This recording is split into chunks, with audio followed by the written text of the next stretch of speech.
जय श्री कृष्ण। श्रीमद् भगवद गीता अध्याय 3 श्लोक संख्या 42 पढ़ते हैं।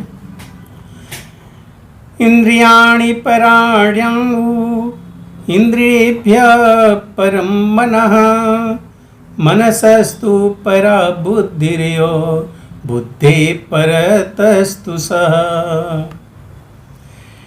इंद्रियाणि पराणि आहु इंद्रियेभ्यः परं मनः मनसः तु परा बुद्धि य बुद्धे परत तु सः। कर्मेंद्रियां जड़ पदार्थ की अपेक्षा श्रेष्ठ हैं। मन इंद्रियों से बढ़कर है, बुद्धि मन से भी उच्च है और वह आत्मा बुद्धि से बढ़कर है। क्या अर्थ इसका है? जो कर्मेंद्रियां हैं वो जड़ पदार्थ से श्रेष्ठ हैं, क्योंकि जड़ पदार्थ एक जगह पर स्थिर हैं, पर कर्मेंद्रियां जड़ पदार्थ से श्रेष्ठ इसलिए हैं कि वो अपनी आवश्यकताओं की पूर्ति करने के लिए सक्षम हैं। वो अधिकार बता सकती है, वो उस हिसाब से बाध्य करके अपने जरूरतों की पूर्ति करने के लिए जीवात्मा को गाइड करती हैं। तो यहाँ पे पदार्थ जो है, जड़ पदार्थ की अपेक्षा ये कर्मेंद्रियां श्रेष्ठ हैं। और मन भी तो एक इंद्रिय है, मन इंद्रियों से बढ़कर है। अब देखो, जड़ पदार्थ से कर्मेंद्रियां बढ़कर हैं, लेकिन मन इंद्रियों से बढ़कर है। और बुद्धि मन से भी ऊंचे पे है, बुद्धि मन से ऊपर है, और यह आत्मा बुद्धि से भी बढ़कर है। क्या मतलब होता है कि इंद्रियां काम के कार्यकलापों के विभिन्न द्वार हैं। काम का निवास शरीर में है, किंतु उसे इंद्रिय रूपी झरोखों से प्राप्त है। आंखें तो शरीर में हैं, पर काम के वशीभूत जब उन आंखों के द्वारा देखते हैं, जीवात्मा देखती है, तभी उसे काम के वशीभूत होते देखा जाता है।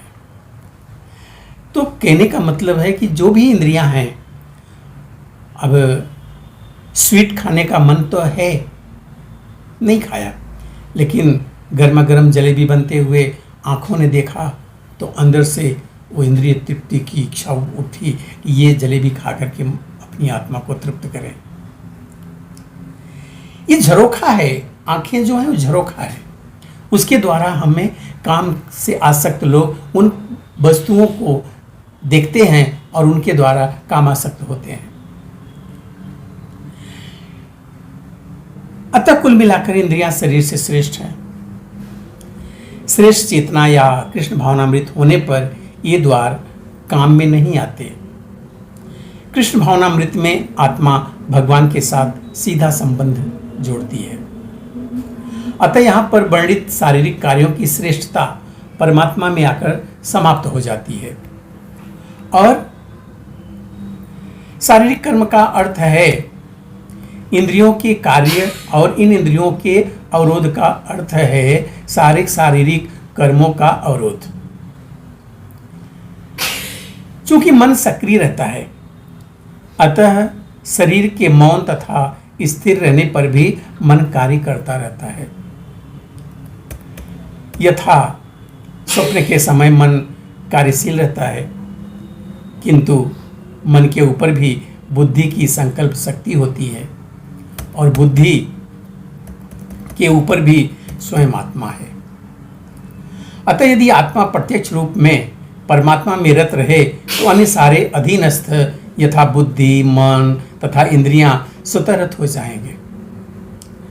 कठोपनिषद में एक ऐसा अंश है जिसमें कहा गया है कि इंद्रिय विषय इंद्रियों से श्रेष्ठ है और मन इंद्रिय विषयों से भी श्रेष्ठ है।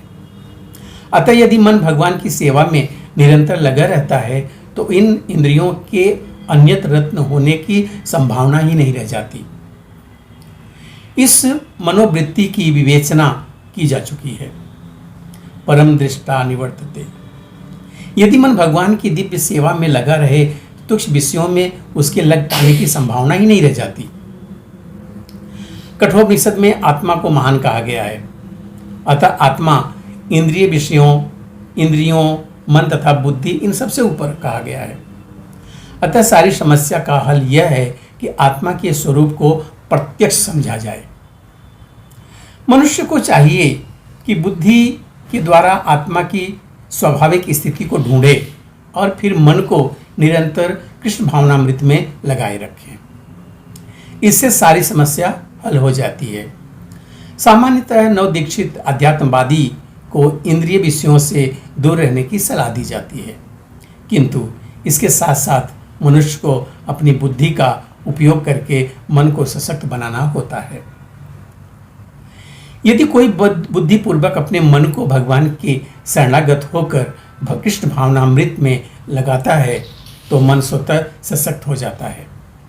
और यद्यपि इंद्रियां सर्प के समान अत्यंत बलिष्ठ होती हैं, किंतु ऐसा करने पर वे दंत विहीन सांपों के समान अशक्त हो जाती हैं।